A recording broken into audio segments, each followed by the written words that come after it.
अगर बेलारूस भी कह देता है हम पार्टी हैं और हम लड़ रहे हैं, तो जिस चीज का डर था कि धीरे धीरे दुनिया इन्वॉल्व होगी, वही चीजें दिख रही हैं अब। बिल्कुल श्वेता जी, क्या हुआ है कि अभी जैसे कीव के ऊपर हमला नहीं हो पाया है, और खार्किव में तो चलो रूस से ही है बॉर्डर लगी हुई, तो कोई नज़दीक 40 किलोमीटर ही है, पर कीव जो है जिसके ऊपर कमांड एंड कंट्रोल है, और उम्मीद की जा रही थी और सोच रहा था रूस जिस तरीके से कि कीव के ऊपर कब्जा हो जाएगा, पर लग नहीं रहा कि कब्जा इतना आसानी से कीव के ऊपर होगा, क्योंकि यूक्रेनियंस भी खुद अब रास्ते के ऊपर आ गए हैं, और जिस प्रकार से हथियार बांटे गए हैं उस मकसद को देखते हुए मुझे लगता है कीव की जो लड़ाई है, फाइटिंग इन बिल्टअप एरिया, इतना आसान नहीं होगा। खार्किव की भी लड़ाई में इतना आसान नहीं होगा, लेकिन रूस को जहां पर आज की तारीख में जो बढ़त है वो है एयर सुप्रीमेसी, क्योंकि उन्होंने तकरीबन 1200 इंस्टॉलेशन है, मिलिट्री इंस्टॉलेशन, जिनको रूस ने बर्बाद किया है। तकरीबन 11-12 एयरफील्ड है जिनके ऊपर उनका कब्जा है। कमांड एंड कंट्रोल सेंटर्स है, उनको उन्हें ध्वस्त किए हैं। एयर डिफेंस रेडार्स को उन्होंने ध्वस्त किया है। तो एयर सुप्रीमेसी है, और यहाँ पे जैसे आप बता रही थी कि सी ऑफ एजोव और ब्लैक सी, इसके ऊपर अब पूरा कंट्रोल हो गया है, क्योंकि ओडिशा, क्रीमिया, मारियोपोल, डोनेट्स्क, लुहान,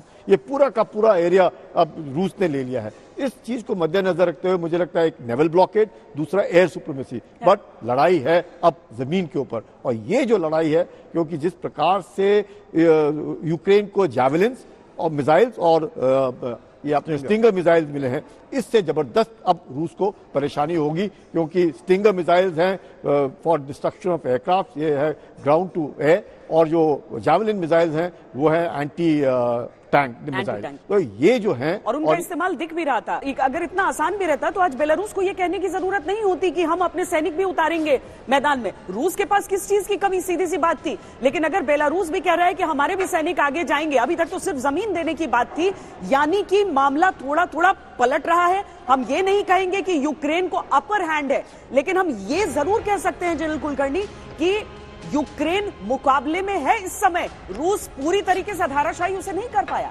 बिल्कुल श्वेता जी, मैं जनरल शिवैज से सहमत हूं कि शायद रूस ने ये नहीं सोचा था कि यूक्रेनियंस के यहाँ पे इस तरीके का रेजिस्टेंस आएगा, क्योंकि उनका जो मूवमेंट भी था वो भी तकरीबन नॉन टैक्टिकल, मतलब लगे हुए थे कि सोच करके कि यूक्रेन जो है उनके हिसाब से 3-4 दिन में गिर जाएगा। बट जो रेजिस्टेंस आया है, और खासकर कीव में, मुझे लगता है जो आप बिल्कुल ठीक कह रहे हैं श्वेता जी, कि यही कारण है कि बेलारूस ने भी अपने सैनिकों का आश्वासन दिया है कि हमारे जो सैनिक हैं वो भी अब रूसी सैनिकों के साथ लड़ने के लिए तैयार हैं। बिल्कुल, देखो बिल्कुल श्वेता, जैसे जनरल कुलकर्णी साहब भी बोल रहे हैं, मैं बिल्कुल सहमत हूं। देखो 2-3 बातें बड़ी इंपॉर्टेंट है। आज रूस ने एक बुखला के बोला कि हम जो है न्यूक्लियर हथियार भी इस्तेमाल कर सकते हैं। अगर आप जीत रहे हैं तो आपको न्यूक्लियर हथियार यूज करने की क्या जरूरत है। देखो, एक रिस्पॉन्सिबल स्टेट होने के नाते, जो कि सबसे ज्यादा न्यूक्लियर हथियार हैं अमेरिका के बाद, उसकी एक ऐसी स्टेटमेंट पास करना ये वर्ल्ड के लिए, पीस के लिए अच्छा नहीं है, क्योंकि न्यूक्लियर हथियार are not weapon of war, खासकर तब जब आपने आक्रमण किया। और क्यों किया? क्योंकि आप चाहते हैं कि क्षेत्रीय सुरक्षा रहे। क्षेत्रीय सुरक्षा के लिए विश्व की शांति को थोड़ी कॉम्प्रोमाइज किया जा सकता है। बिल्कुल श्वेता, देखो एक बात मैं बताना चाहता था, मुझे लगता है आज पुतिन बैकफुट पे है, उनको कहीं ना कहीं घबराहट है। जिस प्रकार से रेजिस्टेंस ऑफर किया है यूक्रेन ने, वो उन्होंने सोचा भी नहीं था, और मुझे लगता है ये लड़ाई लंबी खिंचेगी, इतना आसान नहीं है। It is a question of misinformation, psychological warfare from both side. और अब रूस का जो जितने दिन ज्यादा लड़ाई खिंचेगी, it will be advantage to Ukraine, disadvantage to Putin, और पूरा वर्ल्ड अभी इकट्ठा होता जा रहा है। उसकी छवि जो है पुतिन की, उसमें भी अभी कहीं ना कहीं क्वेश्चन मार्क आ गया है। तो मुझे लगता है कि जैसे जैसे ये लड़ाई बढ़ेगी,